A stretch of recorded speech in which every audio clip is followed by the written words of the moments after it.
I think it's very interesting to dive into the humanity of a criminal. Hmm. Because I think we have such a culture that glorifies crime Well, they're and the reason there is crime. the They bloodlust of do the crime. crime. But why did they become a criminal? There is Hmm. always a story Hmm. about their humanity and where their own humanities started to break down. There's always a story. It's people aren't just born out of the womb and start shooting. Like there is that to me is worth focusing on because you start to see where those breakdowns are, and I think society can be informed by that. Parents can be informed by that. Hmm. Sort of a like what to do, not to do situation.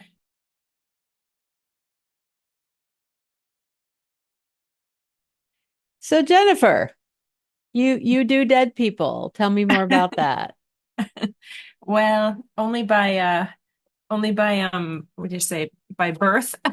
So yeah, I mean, I grew up in a home in northern Michigan where my father was the medical examiner for 3 counties, and the office was in our home. So I grew up around death from the time I was a baby, pretty much, and learned all there was to know about death investigation and forensics because it was, on our kitchen table and in our house all the time, 24/7. So yeah, that's where it stemmed, where sort of my background, all that helped me later become a crime writer. Or I should say it informed my writing. Because when I sat down in 2002, and actually started taking screenwriting seriously and went through Act One and really started learning the craft, you start asking yourself, well, what kind of stories do I want to tell? Like, who am I as a storyteller? And as I was brainstorming story ideas, a lot of them fell within sort of that genre of Yep. crime or investigation. And I really um hadn't pieced it together in my head that like, oh yeah, I came from the way I grew up. I was around this Yeah. stuff like all the time. Like this was way pre-internet because I'm as old as a dinosaur. It was pre-CSI, pre-NCI. It was pre all of that. It was Yeah. pre all this fascination with true crime. I was living my own, true crime forensic world. And so it, of course, naturally um, informed who I became as a storyteller. So, Well, I know that a friend of mine used to own a mystery bookstore, and I would chill out yeah. there on weekends. Mm. And 75% of the people who came into that store were women. Yep. The guys would come in for the odd Clive Cussler novel or Yep. something. And I was talking to somebody recently and they said, "What is it with women and murder? What is it?" And I'm like, my guess is that women love people Mm. and stories of people, and murder tends to rip the lid off of everything in everyone's lives and investigation. So it's puzzle also. Women love puzzles. We do. Yes. So it's a people puzzle. It And is. and you get to the window in to Mhm. people's lives. So am I right or am I wrong? I think it's a great theory. I have other theories too, but I think that's a great theory. I think because women do bring forth life. That's how we're designed. Yep. When there's death, I think it's a I don't know, very spiritual, psychological, emotional kind of difference for a woman of like when death happens. And because we're so connected physically to life, that's a very interesting thing to think about. I always think too that, women, we are the prey. We're prey to crime Hmm. and murder and sexual assault and lots of crimes. Women are Yep. prey. And I've talked to many of my friends and associates who are women and when we move about this world, we move about this world differently than men. because we have Yeah. to, we're like always, we're on alert, right? Yep. So, and I've done some interesting studies and reading with the Cold Case Foundation, who has this like they talk about risk evaluation. Yep. Like you always, as a woman, you're always evaluating your risk level. Like at home, it's probably a pretty low risk Yeah. level, but you make sure it's low because you lock your doors and you lock your windows I and don't think they sell a lot of those little personal alarms for guys. You right. know, I they have don't all come those in things. camo. You Right. know, I have all those things. Yeah. yeah. But as we move into the world, our risk factor increases. And so we're always aware of like, how do we lower our risk factor? Men, I was talking to we don't think about this at all. Men don't, my husband, men, they don't think about their risk factor. So in the same way, but And it's and the women might say, well, I can take care of myself. Well, that's fine. But that right. doesn't change the attitude of a predator out looking. They're going to Mm-mm. look at you differently, regardless. They make it a Yeah, rude surprise if they try to come at you, but right. they don't think that. No. And one of my favorite books is a book called Predators, by the people who do behavioral specialization with the FBI, and they talk about like get to know get to know what predators, what kind, there are different types of predators and Hmm. what they are looking for so that you can lower your risk level. Because Yeah. you could be the most armed, jujitsu and karate and have weapons all over you, but if you're not aware of your risk situation or your risk level, that none of that may do you any good. So, There was there's a debate going around in TV circles, like why are all the victims on mm, TV shows young, attractive women? I said, well, put your thinking cap on, the yeah, majority that put you, or children right. that put your thinking cap on for a second. How interested would you be in a show if the majority of victims were middle-aged persons of either gender or men? Hmm. This with yourself. Right. When you're Yeah. destroying a woman, you're destroying something quite different. Yeah. Not that it isn't. I mean, that's why John Wayne Gacy does not capture the imagination Right. quite in the way of you know, Ted Jack Bundy or or Jack yeah. the Ripper, 100, almost 200 years ago. Yeah. So it's like you're destroying something very particular and you destroy a woman or a Exactly. child. Exactly. Or an older person, right? Or Like, an elderly person be the next one on the list. yep. Elderly people and children and women, And pets. young women. Yeah. And Well, I'll animals. tell That's a whole you, nother level. let me tell you, nobody's going to have the guts to do serial killer of puppies. Oh no, That ain't could gonna fly. not handle No, that that. will not No. fly. No, no. That crosses a line. That's way over the line. Anyway, not to be depressive, but yeah, I think It's just there's it's the way the mind it's works. And it yeah. works best in drama because you have a very sympathetic victim. Yeah. And it's not untrue. It's Mm-mm. not It's not. inaccurate. It's No. statistically not untrue and yeah. But I tell So you also, and especially your classic murder mysteries, all the tea gets spilled.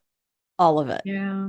And there a lot of women really enjoy that. Yeah. We're going to I find out think everybody's secret now. yeah, I mean, I think that you touched on that too. Like the other thing when I teach about this genre is the puzzle aspect of it. Is like Mm-hmm. we like to solve the mystery, we like to solve the puzzle.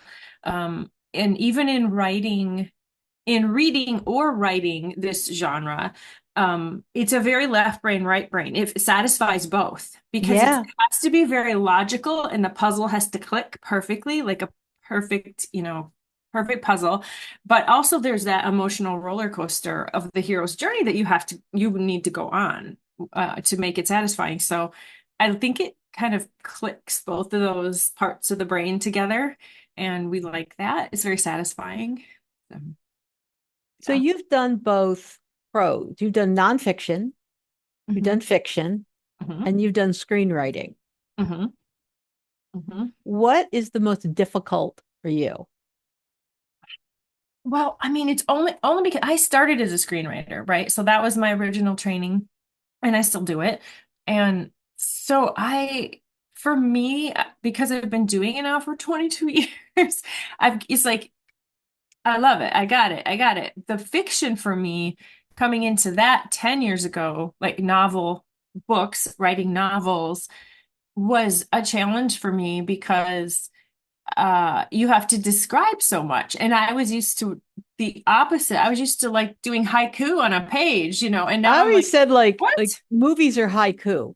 Yeah, Yeah. the set decorator will take care of that part. It's fine. The director will take care. The Yeah, actor, that's yeah. good. I don't have Okay. to It's a describe. big room, it's modern looking. Work the rest out for Yeah, yourselves. Yeah. exactly.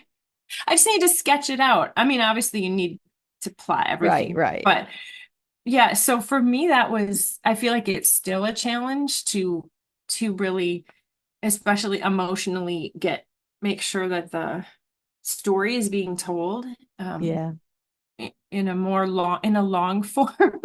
So, and I'm But like, oh man, it takes me so long to the process is so much longer. I think So it'd be the reverse for a fiction writer. yeah, maybe. Where you're used to describing everything, and now you screenplays just boil it down to its essence. Right. Like a page in a screenplay is a minute, and you think, well, that's not a big deal. Yeah. It's an eternity It on the is. screen. An eternity. A It is. three-page dialogue is like Yeah. Because people then are gone to get a sandwich. I know, then you're, Unless it's the greatest thing in the world, they're off doing something else. I know. I think I write, people say that my fiction, my novel writing reads more like something they would see. Like it reads very visual. I'm like, Yeah. there's a reason for that. I was trained to do that. So I still find myself wanting to rush through. And then my second drafts, I have to kind of tease it out. And then when my editor gets involved, he's like, okay, we need a little bit more here and a little bit more here. And like, okay. So Then you get the Henry James of the world where you just, yes, you know the color of the damask uh, curtains, but nothing's happened yet. exactly. And I'm very impatient with that kind of writing, Me even though I too. used to love it and I was a literature major in college, but now I'm very impatient with that kind of I writing. do audiobooks, so I'm trapped in the car. Mm, That's how I've been doing fiction, is trapped in hmm. the car. And I'm Yeah. coming slowly to appreciate it. I I was much yelling at a Jane Austen book recently in the car. hurry When up. when Yeah. Willoughby returns in Sense and Sensible, like, don't Mhm. you let him in, he's terrible. Yeah, but yeah, it it it do go on. Yes. Yeah. What made you make that switch into novels since it's so much more typing? Desperation, anxiety, anger, mm, All the best angst, motivation. all the best motivations. Yeah, I mean, Kate, you're a screenwriter. You get it. You've worked in this industry for a long Yeah, time. it's brutal. Well, I had been doing this for like 12 years and I'd had modest success. Yeah. I'd get hired to do this little thing or that little thing or that little thing would get made, just little. And then people would be interested in scripts and it would get up to a certain point and then nothing, and which is very common. This is what Yeah. everybody goes through. But As I they was, always say, movies are not so much made as forced into existence and yes, ultimately abandoned. They're yeah, not so much finished as abandoned. yes. Yeah. And I saw these scripts, sitting on languishing on my computer. And I'm like, I feel like these are good stories. Maybe I could do, I'm also like very practical. Like I'm like, maybe I could do something with these. Waste not, All want this not. work, all this work, all this Yep. time. But it's also because like God gives you this, right? So God gives you the time, the talent, He gives you this path. And I'm like, well, okay, there's got to be something I can do with this stuff. Like it's Yep. not, He You didn't put all give this me, work into it, all this, yeah, research and everything. Yeah. He didn't give me this talent to go bury it in the yard. So what am I going to do? And it really was just that question. And also looking around the industry, which is still very true today, as true as it is today, maybe even more so than it was 10 years ago. Seeing so much stuff that gets made comes from IP. books, plays, comics, now video games, Magazine magazine articles. articles. It's It, like it hmm it's a thing of like it's what you call in social media, because I also do that. Social proof yeah, that somebody else thought this was worthy of doing something with. right. Therefore, I'm slightly less scared. And I have a Exactly. little more of an argument to make when I'm pitching it. It got Yes. published as a fill in the blank. Hmm Ergo, somebody else has vetted it. Yep, So, exactly. you know, Exactly. Which is er, also my argument for not, no offense out there to everybody, but for not doing self-publishing because you're really sinking yourself. If you really are serious about your work, you need that social proof. You need that third party validation. you do. Somebody spent money on you. Hmm Somebody spent time and effort on you. You've been hmm vetted.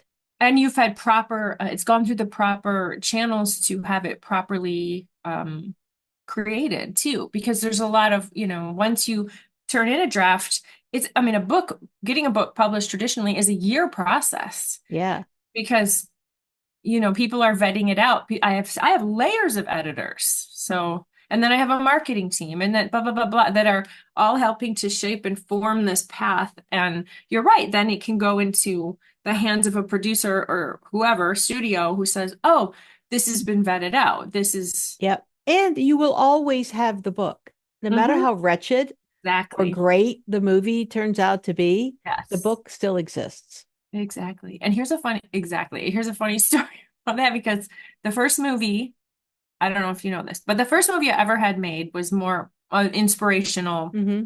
film called God Bless the Broken Road. Yeah. And I teamed up with the director to write that, and we wrote it and we shot it, and it was fun and wonderful. And then uh while we were in the process of shooting it, my agent said, let's see if we can sell this as a book, increase the what's the word? The property, increase the The value value. of the Yeah. property, right? So we did, we sold it as a book. And so then that was actually the first book I sold. It wasn't mystery. It's not the first book I wrote. I think it's the second book I actually wrote. So I had to quickly figure out again, how do I put this into a book form? But we did, we sold it. And it actually, because of things that were going on over here with the film and financing for distribution kind of got tangled, which happens, Yeah. things fall through. And The book then came out first. the book came out first, a year before the film.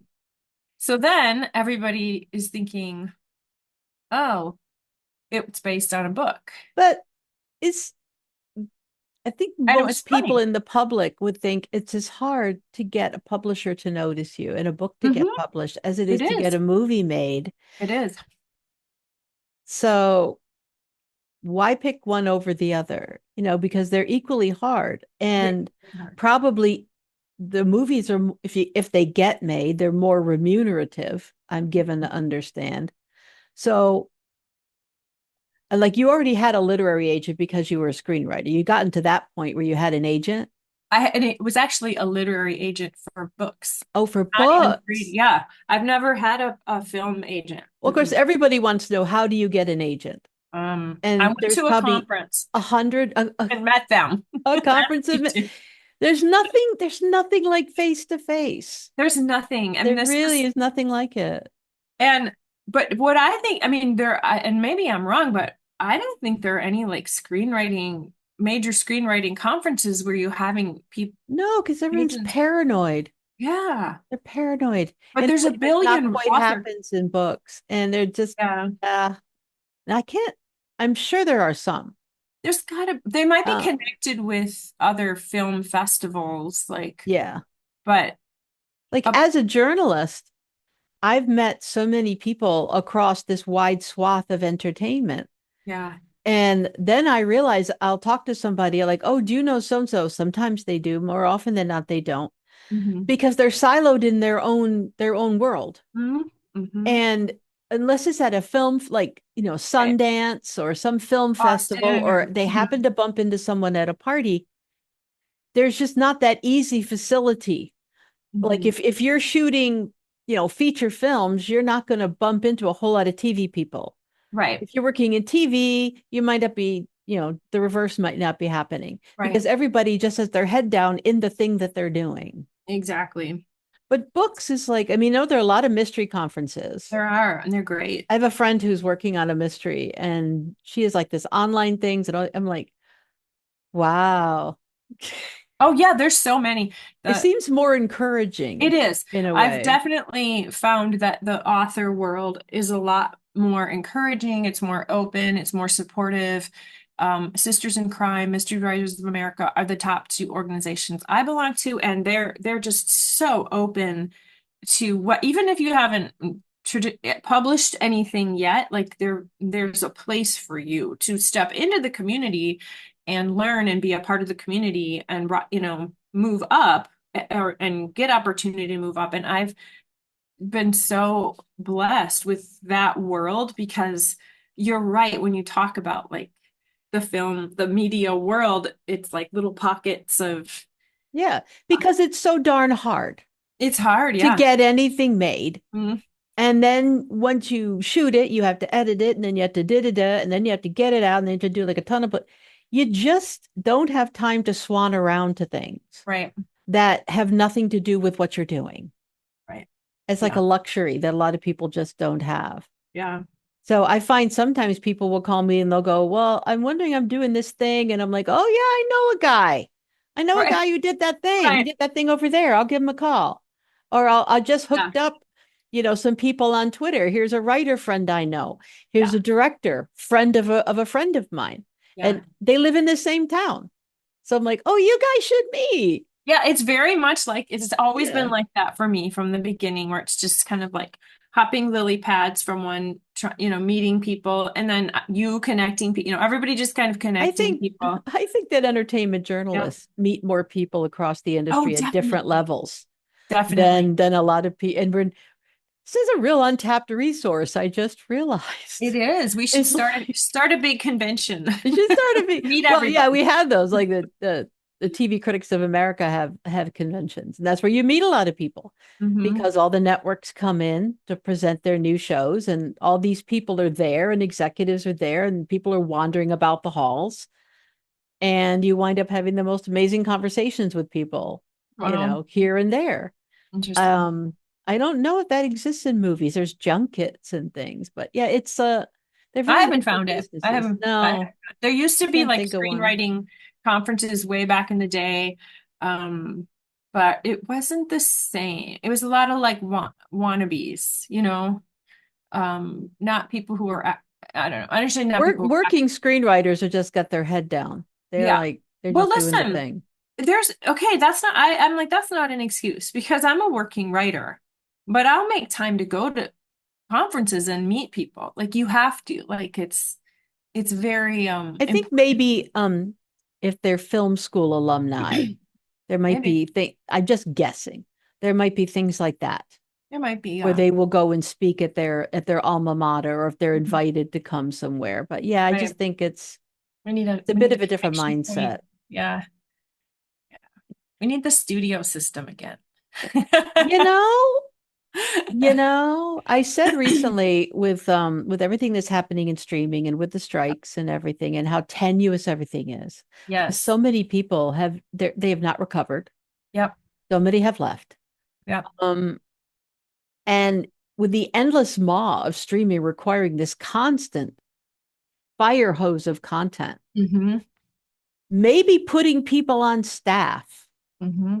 keeping them working all the time, rather Yeah. than everybody being an independent, the way it used to be, where everybody's an independent contractor now. Yeah. I've been saying this for over a I'm decade. thinking that we may be coming full circle to some version That'll be of the nice. studio system, Hmm. just so that people can make a living, Yeah. have a decent, like middle class living, let alone rich, just Yeah. middle class living.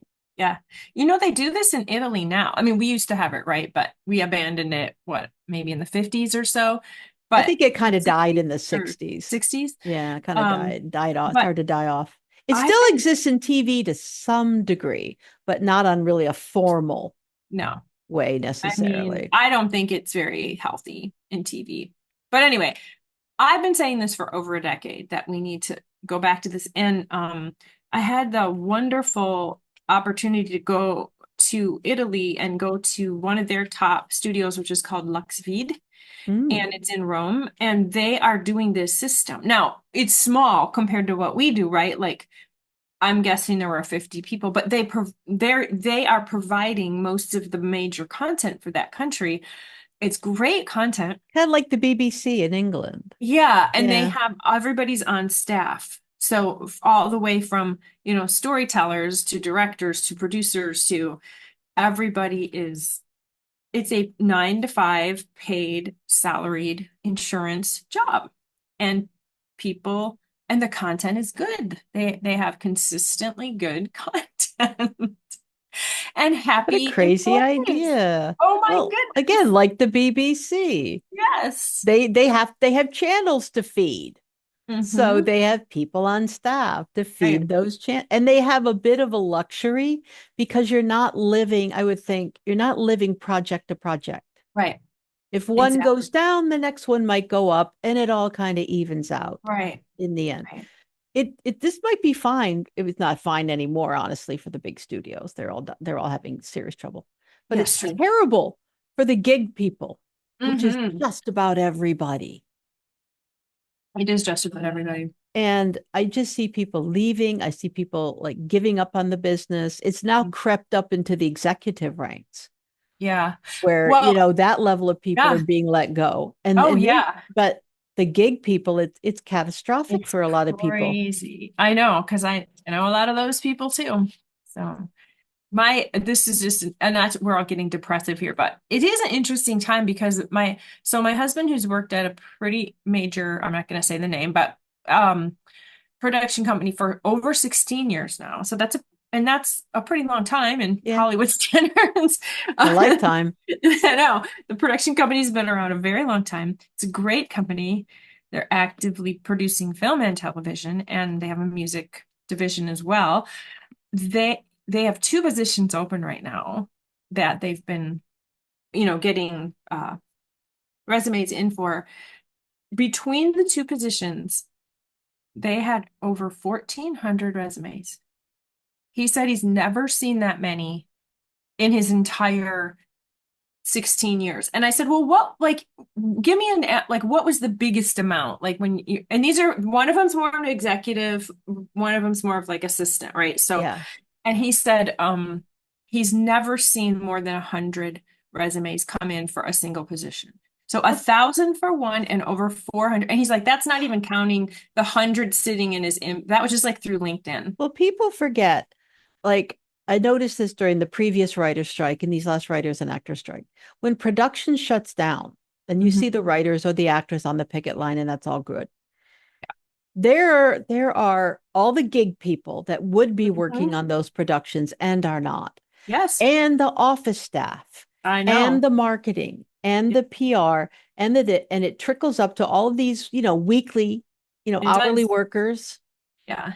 and those kind of people, and they're all idle too. And Yeah. after a certain amount of time, you're going to see the between COVID and this stuff, the Yeah. massive layoffs Yeah. we're seeing now. And a lot of these people were 9 to 5 people. Oh, So on yeah. top of all the gig workers, now you've Yeah. got they're just cleaning out ranks, It's crazy. trying to, and then merging and morphing into new shapes. I mean, Yeah, it's crazy. Let's pray for a more sustainable system yeah. And that for and that everybody. anything good gets produced is a And that minor too. miracle. I know. Exactly. Exactly. And that is also why I highly recommend people, storytellers, to write the book. If you can get the book first, write the book because like you said, I'm you hearing have that. I was given that something. advice recently by a friend. You He have had he something. has a project Yeah. and they wanted IP. Mm-hmm. So it's like a nonfiction, it's a fictionalized thing from real life. And they hired someone to write the book. Mm-hmm. The book exists now. Yep. And we can Exactly. say, we have this thing. Exactly yep. I've done the same thing. I've done it with two different nonfiction projects now where I was hired to write a particular nonfiction in the crime realm Yeah. because they want the book. They want to transition it into media, but they want to have that IP. And also there's so much more you can put in a book than you can put Yeah, on a screen. I mean, I'm partial because I'm a book lover, but I love the screen. But I get it. You need a book. Like, I wrote a story recently, and I was saying that I was listening to Sense and Sensibility, hmm and then I watched Ong Lee's movie, which was written by Emma Thompson, mm, and the bones of Austen's story remain, hmm but very little else. yeah, It's a proper movie, yeah, but if you're one, and you go to the BBC's 6 hour Pride and Prejudice from the yeah, 1990s, a right. lot more is in there, but still, even then, there's still a Oh, lot left. The book's that thick. There's right. a lot left out. Exactly. Like, yeah, I know.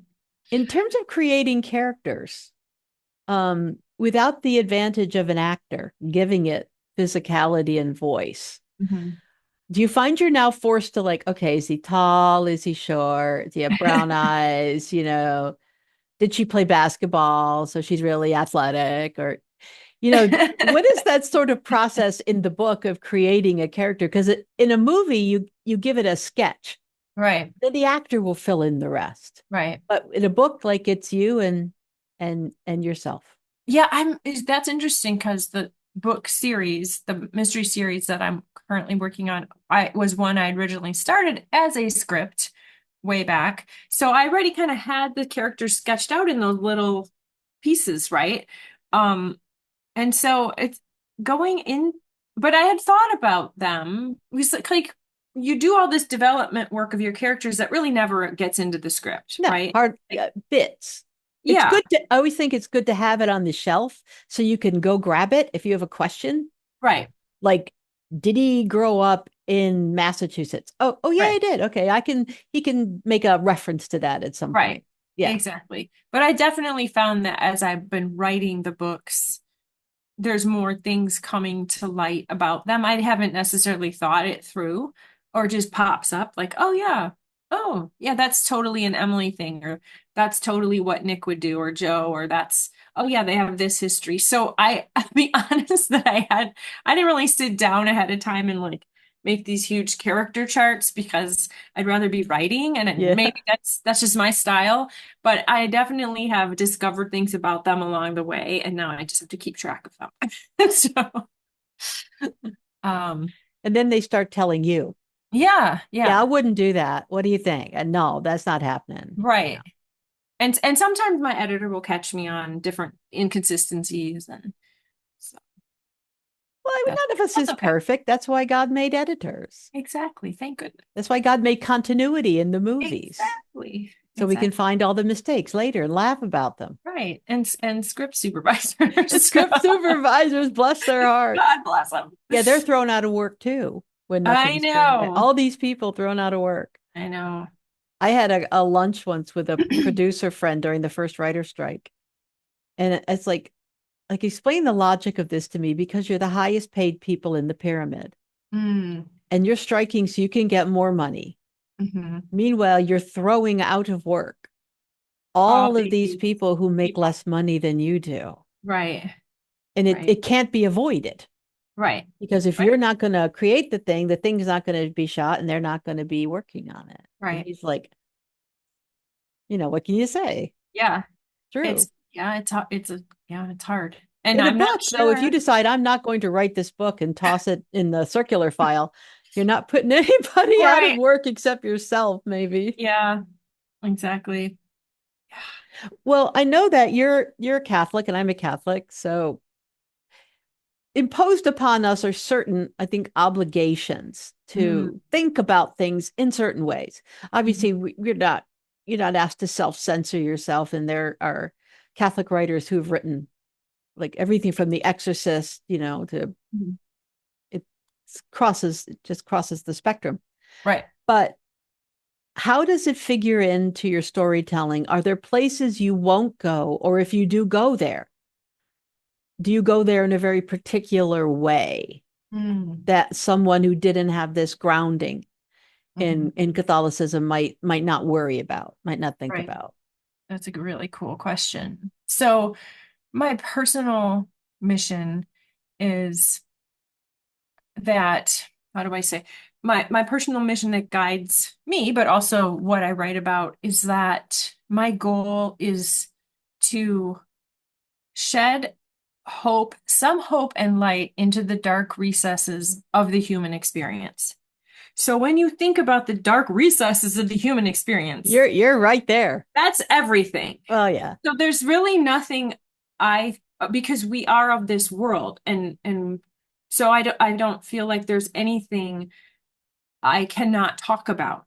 Flannery O'Connor didn't worry too much about Right. delicacy. Yeah. Exactly. In context of there's always a hope and a light, even in the unless somebody really chooses evil and never and I've worked on a story like that, a true They story. can. A They person can. really chooses evil and Hmm. never repents, never, but for the most part, even the people surrounding them may have moments of hope or light. So that's where I work. That's kind of the realm in which I work.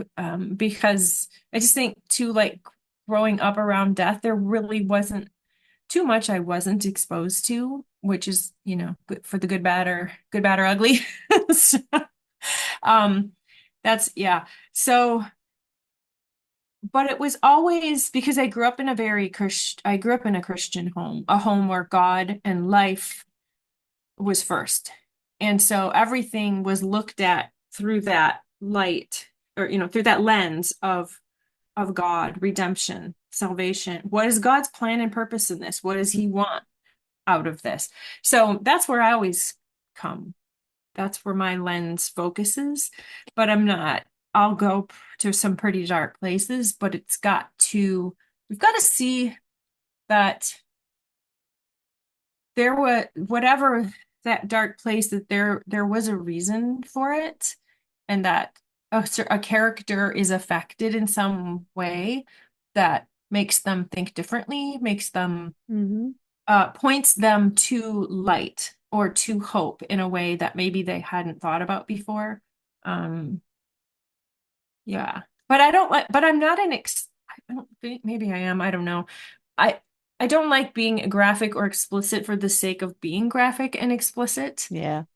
Um, I think that kind of takes a reader out of a story actually. They Because got imagination. They can figure it yeah, out. I've read things where I'm like, that's all I can think about after I've read that story. And I'm like, oh, I wish I didn't have that in my mind. I don't, Yeah. I want it to be more. Yeah, exactly. Yeah, I just, um, I Like like, I've read a lot of Stephen King, and I think he was raised a Methodist. I don't know what his situation is now. okay. But one thing I noticed about his books that he develops all of these characters, even small characters are all Mhm, developed. And mhm, I got to meet him on a set once and say to him what I've said about him, mhm. that almost everybody dies in your books. Or there's a giant spider at the end. It's really disappointing, but Right. whatever. But nobody dies a stranger. Mhm, I remember the traveling salesman in mhm. Tommyknockers who was killed by the Coke machine. All these years later, I remember that guy because he painted a little picture of that guy before he gets squashed by the Coke machine. Hmm. And that what I liked about that is that none of his characters are dis is none of them is disposable. They're Mhm, not just, like mhm. if you watch an action movie and you see guys being mowed down, if you take Right. 10 seconds to think that that's somebody's baby, Mhm. you can't watch it anymore. I know. I can't It's watch. like a video game. You Yeah, I can't cannot watch think those. about it. You can't allow because then you can't watch the movie.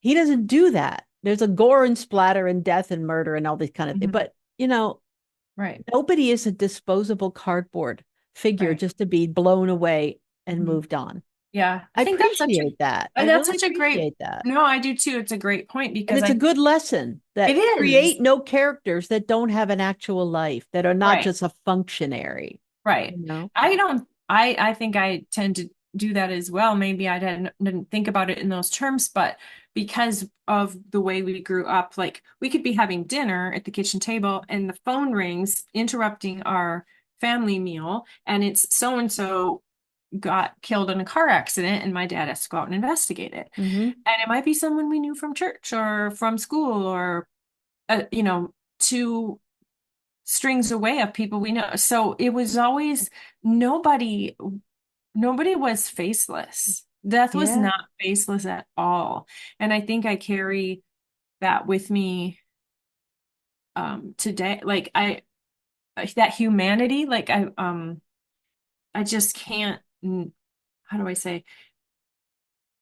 Ah, we have such a culture of death right now. We have such a culture of like I was forced to watch Deadpool, the recent Deadpool, because friends were going. Yeah, I don't really do. I did one Yeah, Deadpool and I was not terribly amused. So, yeah. And then I was like, okay, this is bloodlust.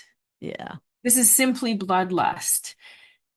And I can't do that because I seen so much death. And these are people, these are humans. And for me, that's not entertaining. It's not entertaining. Bloodlust is not entertaining. I Um, did notice that like during the so, lockdown, I watched all the Infinity Saga from beginning to mm, end. Oh, I think there's 11 of them. And I noticed that there are civilians involved in a lot of their big, I'm fighting aliens. But often they'll go out of their way to show someone after a crash crawling out of the truck that they're still alive. mm, And there were times in the story where civilians got caught up in the fights and they would mhm. have to pay a price for that. And there would be a reckoning for that. So it wasn't just splattering people left, right, and Right, sideways. right, And again, I appreciated that. right. I know. I But and it's then, I think it's because it's not interesting to me. It's not like I'm on some moral high ground or yeah. anything. It's more of just like that is not interesting to me because what interests me is the intricacies of humanity. Mm-hmm. And when you just blood splatter humanity, there's not, it's like what it's nothing. It's not interesting.